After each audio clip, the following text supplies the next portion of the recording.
नमस्कार, सुस्वागतम, अभिनंदन करते हैं आप सभी का आज के इस वीडियो में। आज हम पढ़ेंगे कक्षा 10वीं के सामाजिक विज्ञान के नागरिक शास्त्र का प्रथम पाठ सत्ता की साझेदारी। ठीक है, यदि आपको सामाजिक विज्ञान से डर लगता है तो यह वीडियो देखिए। इस पाठ को हम बहुत ही कम समय में और अच्छे से खत्म करने वाले हैं। तो चलिए प्रारंभ करते हैं। ध्यान दीजिए, सत्ता की साझेदारी।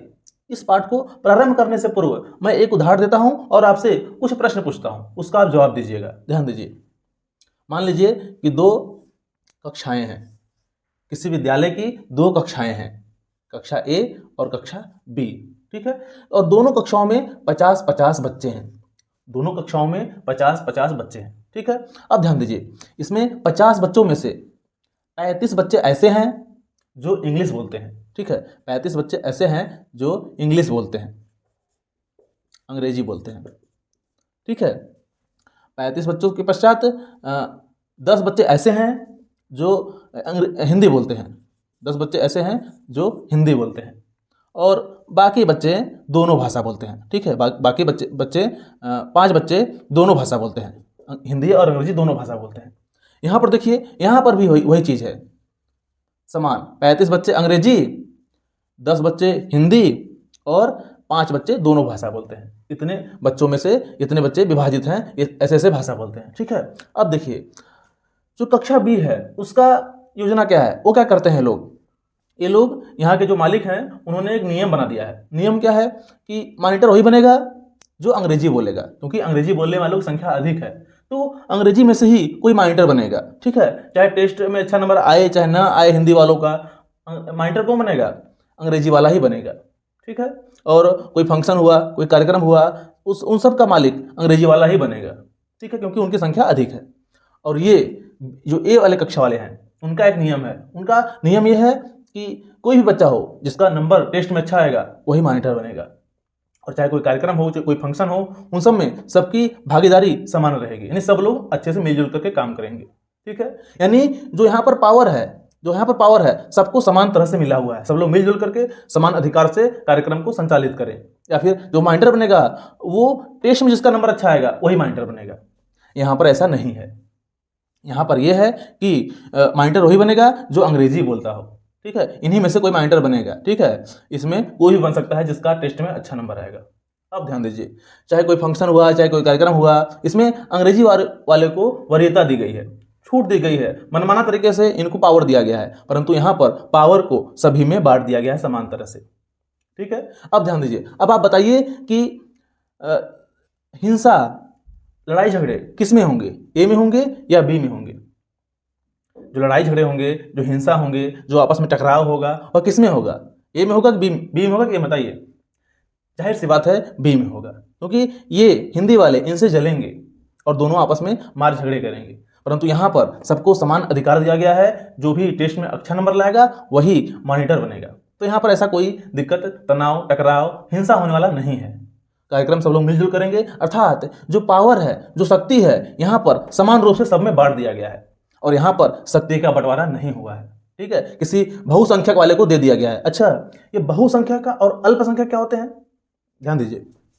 जिसकी संख्या अधिक होती है ना, संख्या जिसकी अधिक होगी उसे बोलते हैं बहुसंख्यक, और जिसकी संख्या कम होती है उसको बोलते हैं अल्पसंख्यक। तो हिंदी वाले यहाँ पर क्या है, अल्पसंख्यक, और ये क्या है, अंग्रेजी वाले बहुसंख्यक। ठीक है, तो यहाँ टकराव होगा, हिंसा होगा, तनाव होगा, गृहयुद्ध होगा, परंतु यहाँ पर सब काम आसानी से सुचारू रूप से चलेगा, यही ना। अब इसी चीज को विस्तार से यहाँ पर हम देखेंगे। ठीक है, जैसे ए कक्षा था, बी कक्षा था, वैसे ही एक देश है बेल्जियम जो कि यूरोप का देश है, और एक देश है श्रीलंका जो कि हमारे भारत के दक्षिणी इलाके का है। ठीक है, दक्षिणी तट का है, नीचे आप देखेंगे एक द्वीपीय देश है श्रीलंका। इन दोनों के बारे में देखिए, यहाँ पर क्या दिक्कत है, यहाँ पर क्या समस्या है, उसके पश्चात हम देखेंगे सत्ता की साझेदारी। ठीक है, अभी हमने देखा कि सत्ता की साझेदारी होता क्या है, जब किसी देश की शासन की जो शक्ति व्यवस्था है, जो शासन की शक्ति है, पावर है, वह समान लोगों में समान तरह से बांट दिया जाए, चाहे वह धर्म, अनेक अलग धर्म के हों, अलग जाति के हों, अलग संप्रदाय के हों, सभी में समान तरीके से बांट दिया जाए, उसे बोलते हैं सत्ता की साझेदारी। और यदि नहीं बट रहा है तो उसे बोलेंगे कि सत्ता साझेदारी वहां पर नहीं हुआ है। ठीक है, देखिए यहाँ पर बी कक्षा में सत्ता की साझेदारी, सत्ता अर्थात शक्ति, पावर, ठीक है, उसकी साझेदारी यहाँ पर नहीं है, बंटवारा यहाँ पर नहीं है। इसलिए यहाँ पर तनाव हो रहे हैं, गृहयुद्ध हो रहे हैं, हिंसा हो रहे हैं। परंतु यहाँ पर सत्ता की साझेदारी है, अर्थात शक्ति का बंटवारा है, इसलिए यहाँ पर कोई दिक्कत नहीं होने वाला है। वैसे ही हम इस पाठ में दो देश को पढ़ेंगे, एक है बेल्जियम और एक है श्रीलंका। ठीक है, अब आइए देखते हैं कि बेल्जियम में क्या नियम कानून है, सत्ता की साझेदारी है कि नहीं है, श्रीलंका में सत्ता साझेदारी है कि नहीं है, सब कुछ जानिए, ध्यान दीजिए। बेल्जियम हम जानते हैं कि यह एक यूरोप का देश है।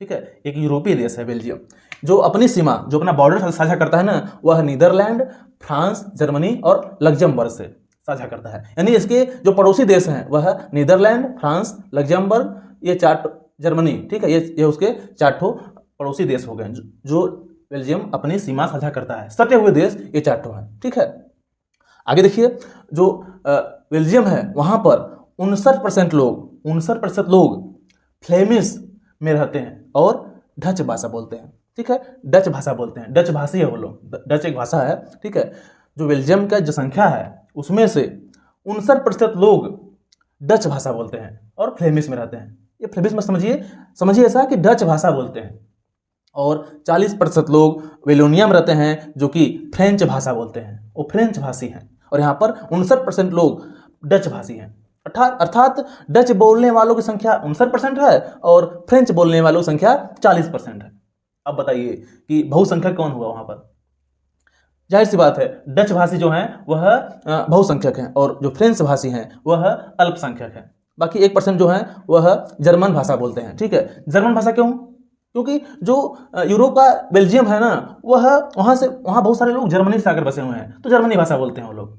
ठीक है, 59% डच भाषा बोलते हैं, 40% वेलोनिया में रहते हैं और फ्रेंच भाषा बोलते हैं, बाकी 1% वो लोग जर्मनी भाषा बोलते हैं। ठीक है, अब देखिए, हम तो ये समझ गए। अच्छा, यह भी समझ लीजिए कि बेल्जियम की जो आबादी है, जो बेल्जियम में लोग रहते हैं, जो संख्या जो वहाँ की है वह 1 करोड़ से थोड़ा सा अधिक है, अर्थात जो हमारे देश का हरियाणा है ना, उससे भी कम, आधा उसका, क्योंकि हरियाणा में जो जनसंख्या है वह 2 करोड़ है और बेल्जियम की जनसंख्या 1 करोड़ से थोड़ा सा अधिक, अर्थात हरियाणा से आधी जनसंख्या है बेल्जियम की। ठीक है, और 59% डच बोलते हैं और 40% वेलोनिया में रहते हैं, फ्रेंच भाषा बोलते हैं, 1% जर्मन भाषा बोलते हैं। वहाँ पर क्या कानून है? वहाँ पर केंद्रीय सरकार में डच और फ्रेंच, ध्यान दीजिए, डच और फ्रेंच भाषी मंत्रियों की संख्या समान रहेगी, ऐसा नियम है। वहाँ के संविधान में स्पष्ट प्रावधान है कि जो केंद्रीय सरकार होगा उसमें जो मंत्रियों की संख्या होगा ना, वो डच और फ्रेंच बोलने वालों की संख्या समान होगा। जैसे मान लीजिए 50 मंत्री हैं, तो 50 में से 25 रहेंगे डच बोलने वाले और 25 रहेंगे फ्रेंच बोलने वाले, ऐसा नियम कानून है। वेलोनिया, जो बेल्जियम का सरकार है ना, वहाँ पर संविधान को तीन बार तक संशोधित किया गया और सभी को समान अधिकार दिया गया। ठीक है, जब वहाँ के हालात बिगड़ने लगे, आपस में डच बोलने वाले, फ्रेंच बोलने वाले आपस में टकराने लगे ना, तो वहाँ की सरकार संविधान में संशोधन करके सबको समान अधिकार दे दिया। ठीक है, चाहे वह शिक्षा का क्षेत्र हो, चिकित्सा का क्षेत्र हो, चाहे वह चुनाव हो, राजनीति हो, सबको समान अधिकार दे दिया गया। ठीक है, कि कोई किसी से कम नहीं रहेगा, सबको समान अधिकार दिया जाएगा वहाँ पर। इसीलिए जो बेल्जियम है वहाँ पर हिंसा नहीं होता है, वहाँ आपस में धर्म के नाम पर, आपस में जाति के नाम पर, भाषा के नाम पर आपस में युद्ध नहीं होता है। ठीक है, और बेल्जियम ही ऐसा देश है जहां पर सामुदायिक सरकार है। ठीक है, अब एक देश के बारे में हमने जान लिया, अब आइए देखते हैं दूसरे देश के बारे में, श्रीलंका के बारे में। यहाँ क्या दिक्कत है? श्रीलंका हम जानते हैं कि एक द्वीपीय देश है। अच्छा, ये द्वीपीय देश क्या होता है? जब कोई देश चारों तरफ से समुद्र से घिरा हो ना, उसे बोलते हैं द्वीप, अर्थात द्वीपीय देश। ठीक है, अब ध्यान दीजिए, श्रीलंका की जो आबादी है वह 2 करोड़ तक है, थोड़ा सा अधिक हो सकता है, जो कि हरियाणा के बराबर है। ठीक है, अब ध्यान दीजिए, पहले समझ लीजिए श्रीलंका के बारे में, उसके पश्चात हम देखते हैं कि यहाँ पर सत्ता की साझेदारी है या नहीं है।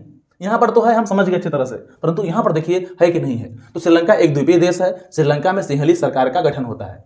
वहाँ पर जो सरकार बनता है ना, केवल सिंहली ही बनते हैं, उनको उतना वरीयता मिलता है। सिंहली बोलने वाले लोगों की संख्या वहाँ पर अधिक है, जो तमिलों के साथ भेदभाव नीति अपनाती है, और वो लोग तमिल बोलने वालों के साथ भेदभाव करते हैं। ठीक है, 1956 में एक कानून आया जिसके तहत सिंहली को राजभाषा घोषित कर दिया गया। ठीक है, अच्छा, श्रीलंका 1948 में आजाद हुआ था, हमारे भारत से 1 साल बाद, और उन्होंने 1956 में एक कानून ला दिया कि सिंहली भाषा को राजभाषा घोषित कर दिया गया, अर्थात विश्वविद्यालयों में, सरकारी दफ्तरों में, हर जगह सिंहली भाषा को दर्जा दे दिया गया। उसको आधिकारिक भाषा घोषित कर दिया गया। ठीक है, जिससे तमिल वालों को ईर्ष्या होने लगी, सिंहली से नफरत होने लगी। ठीक है, देखिए सिंहली में जो संख्या है, श्रीलंका में जो संख्या है सिंहली बोलने वालों का वह 74% है, अर्थात बहुसंख्यक हैं ये लोग। जो सिंहली हैं वो बहुसंख्यक हैं, 74% सिंहली हैं और 18% तमिल हैं, 7% ईसाई है। ठीक है, अच्छा जो 18% तमिल है ना, उसमें भी 2 प्रकार के तमिल हैं। आपने देखा होगा हमारे भारत से बहुत सारे लोग जाकर श्रीलंका में रहते हैं, क्योंकि यह भारत के दक्षिणी इलाके में नीचे, एकदम जो भारत हमारा है उसके एकदम नीचे रहते हैं वो लोग। ठीक है, भारत का जो दक्षिणी इलाका है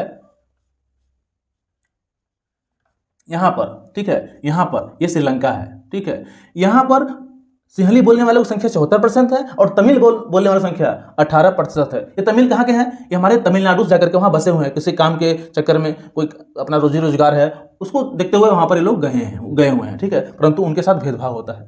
ठीक है, अच्छा तो तमिल में भी 2 प्रकार के तमिल हैं वहाँ पर, 18% में से 2 प्रकार के तमिल हैं वहाँ पर। जो 5% हैं वह भारत से गए हुए हैं जो तमिल बोलते हैं, और बाकी 13% वह श्रीलंका के ही मूल निवासी हैं जो कि तमिल बोलते हैं। असर पड़ गया है तमिलनाडु का।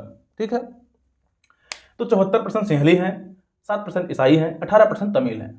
1956 में एक कानून आ गया जिसके तहत सिंहली भाषा को एकमात्र राजभाषा घोषित कर दिया गया, आधिकारिक भाषा घोषित कर दिया गया। वहाँ के विश्वविद्यालयों में, सरकारी दफ्तरों में, हर जगह सिंहली भाषा को और सिंहली बोलने वालों को प्राथमिकता दिया गया, जिससे तमिलों को दिक्कत होने लगा और वो लोग आवाज़ उठाने लगे कि हमको भी अधिकार मिलना चाहिए। जैसे जिस प्रकार से सिंहलियों को मिल रहा है अधिकार, ठीक उसी प्रकार से हमें भी अधिकार मिलना चाहिए, और न मिलेगा तो हम लोग अपना अलग देश बनाएंगे। तो तमिल लोग बहुत प्रकार से, बहुत दल बना करके, चुनावी पार्टियां बना करके अपना विरोध करने लगे, प्रदर्शन करने लगे, आंदोलन करने लगे, जिससे श्रीलंका में गृह युद्ध होने के पूरे आसार बन गए और होने भी लगे। ठीक है, क्योंकि वहां पर सत्ता की साझेदारी पूरी तरह से नहीं है।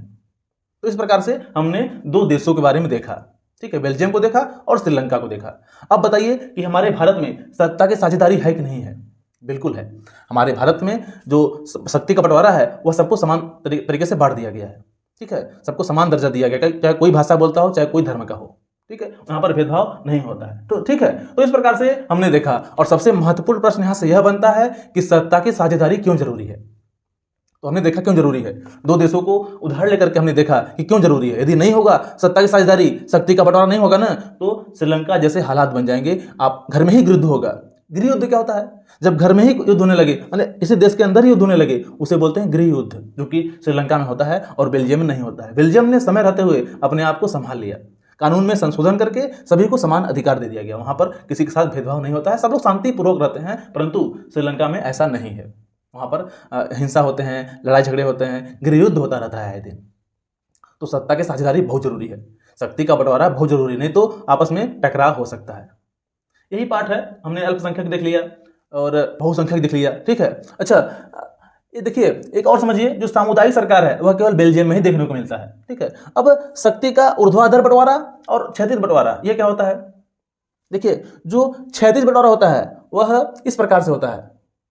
ठीक है, इस प्रकार से यहाँ पर राज्य, न्यायपालिका, कार्यपालिका, ये लोग रहते हैं, ये क्षैतिज बंटवारा है। ठीक है, और जो एक दूसरे को जवाबदेही नहीं देते हैं, जवाबदेही नहीं होते हैं। और एक होता है ऊर्ध्वाधर बंटवारा, जो कि ऐसे होता है, जो जैसे कि केंद्र सरकार, राज्य सरकार, क्षेत्रीय सरकार, ये लोग एक दूसरे के प्रति जवाबदेह होते हैं। ये होता है क्षैतिज और ये होता है ऊर्ध्वाधर सत्ता की साझेदारी। ठीक है, तो यह था सत्ता की साझेदारी पाठ का सारांश। 1 शॉट में आपने देखा, बहुत ही कम समय में आ गया समझ में। हमने बेल्जियम को देखा, श्रीलंका को देखा और अपने भारत को देखा, और देखा कि सत्ता की साझेदारी बहुत ही जरूरी होता है। उम्मीद करता हूं कि यह वीडियो आपको समझ में आ गया होगा, और यदि आप ऐसे ही सभी पाठों का 1 शॉट चाहते हैं तो नीचे कमेंट बॉक्स में कमेंट करें। मैं जल्द ही सभी पाठों का 1 शॉट अर्थात सारांश में लेकर आऊंगा चीज़ों को। ठीक है, चलिए मिलते हैं अगले वीडियो में। नमस्कार, जय हिंद।